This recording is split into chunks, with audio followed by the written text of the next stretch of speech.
Jacob heard the words of Laban's son, saying, Jacob took all that was our father's.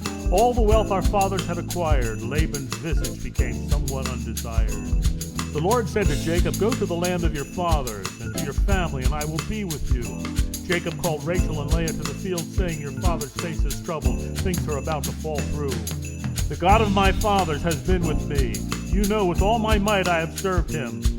Your father has deceived me and changed my wages, but God did not allow him to hurt me. He said, speckled shall be your wages. Then the flocks bore speckled. If he said, streaked shall be your wages, then the flocks bore streaked. God took away the livestock of your father, given them to me. Now it happened at that time, when the flocks conceived, I lifted up my eyes. I saw a dream, and God was working in this paradigm. The angel of God spoke in a dream and said, Jacob. And I said, here I am. He said, lift your eyes, the rams sleep upon the flocks. I have seen how Laban's been misled. I am the God of Bethel, where you made a vow to me. Arise, leave this land and return to your family. Is there any inheritance left in our father's place? He sold us out, consumed our money, left us here debased. These riches which God took from our father's house are ours. Do what God explained. So Jacob left his sons and wives on camels. They left and carried the livestock that he had gained. Laban went to shear his sheep. Rachel stole his idol. Stolen unknown to Laban the Syrian. He didn't mention that he left to flee with what he had. He crossed the river and headed toward Gilead. Laban was told on the third day Jacob fled. He took his brother and pursued him straight ahead, overtook him in the mountains of Gilead, told in a dream, don't speak to Jacob, good or bad. Jacob pitched his tents in the mountain. Laban pitched on the Mount of Gilead. Laban said to Jacob, why have you stolen away, carried my daughters like captives, taken them astray? Why did you flee away in secret?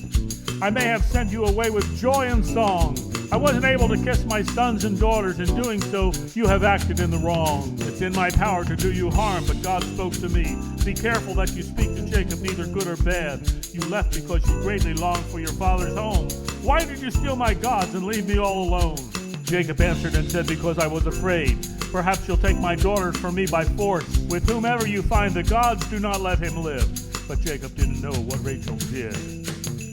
Laban entered all the tents, but couldn't find his idols. Going out of Leah's tent, he entered into Rachel's. She took the household gods, put them in her saddle. Laban searched all about, but couldn't find them. Saying to her father, let it not displease my lord. I can't rise before you for the manner of women. What is my sin that you so hotly pursued me? And angered Jacob rebuked Laban, saying, what is my transgression? You searched all my things. What did you find? Put it before my brethren, that they may judge in kind.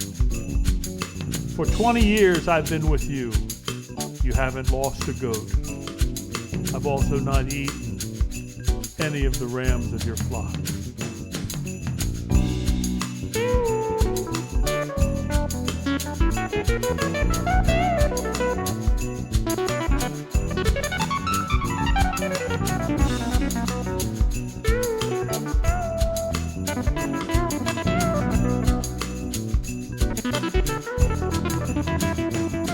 What was torn by beasts I never brought to you, but bore the loss of it if you required it from my hand.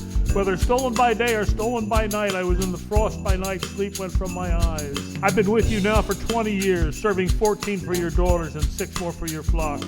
You've changed my wages these 10 times. Unless my God had been with me, I would be empty-handed. God has seen my afflictions and the labors of my hands. Laban answered and said to Jacob, these daughters are my daughters, and children are my children. This is my flock.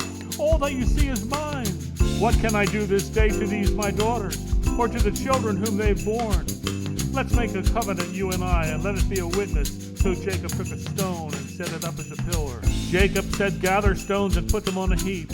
Laban called it Jagar Sahadutha, but Jacob called it Galeed. This witness will be between you and me this day.